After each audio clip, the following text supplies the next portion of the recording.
Hi and welcome to Hoxton Therapy. This is a narration of one of our articles. Abuse. Spotting the signs of abuse.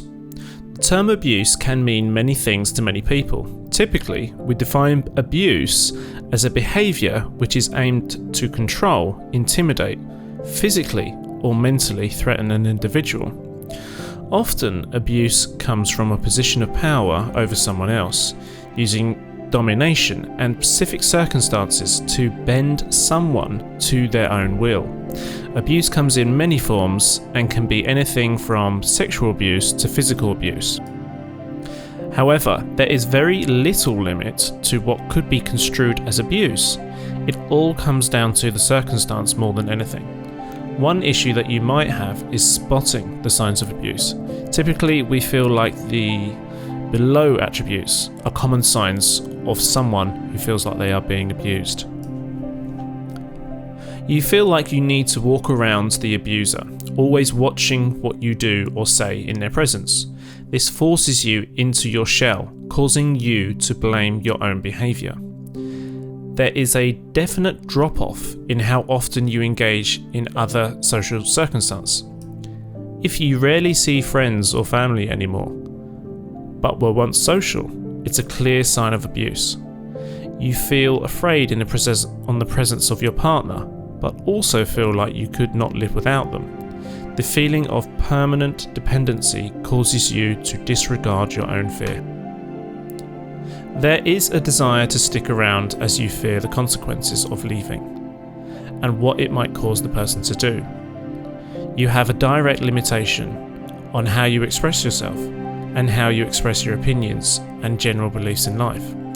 Physical violence has taken place, or you are constantly undermined and emotional and abusive language, demeaning your ability, appearance of anything else in your life.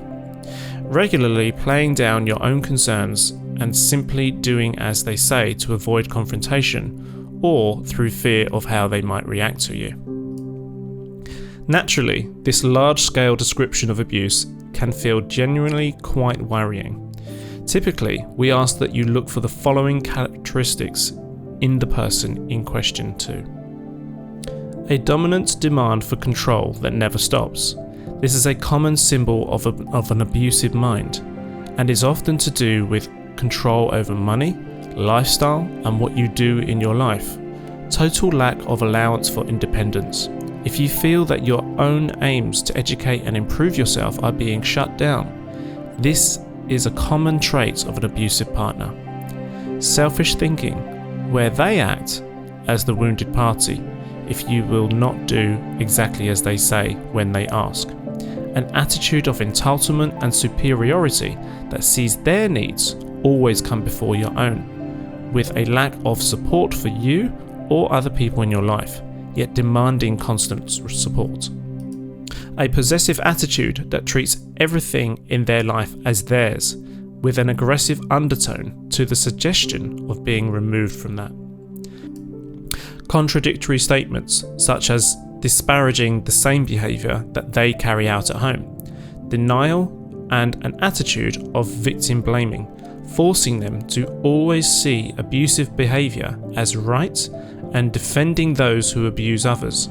Sometimes it's see from relationship to relationship, a desire to apologise or make amends for violent and abusive behaviour to its seeds afterwards.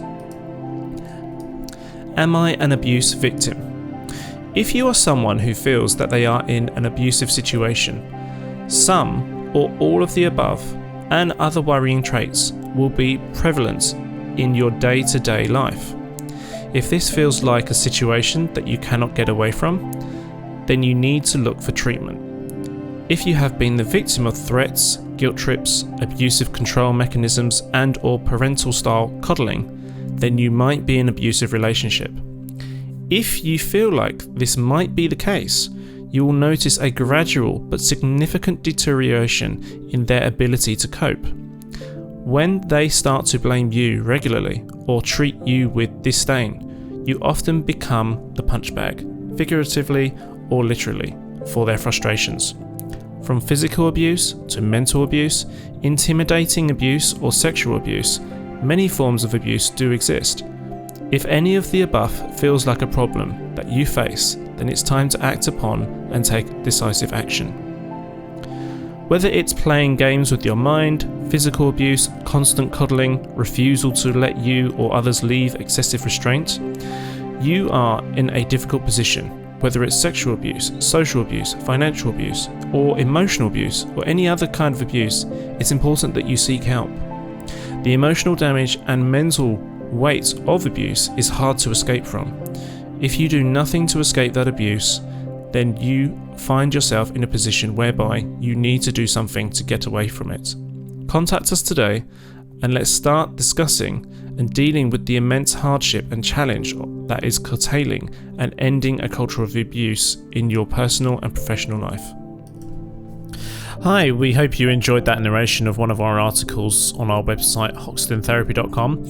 As usual, we have our podcast, which answers your question, and the name of the podcast is the Ask Hoxton Therapy Show. You can ask us questions on social media, and we will answer those questions in upcoming either video content, and of course, when our video content's done, our podcast content audio is done as well. So stay safe out there. It's COVID-19 at the moment. Till next time, goodbye. Never act on any advice given in these articles, videos or audios. Always seek professional help before acting on anything you read or watch or listen to on this website, or in our podcast, or on our YouTube channel, or anywhere on our social media.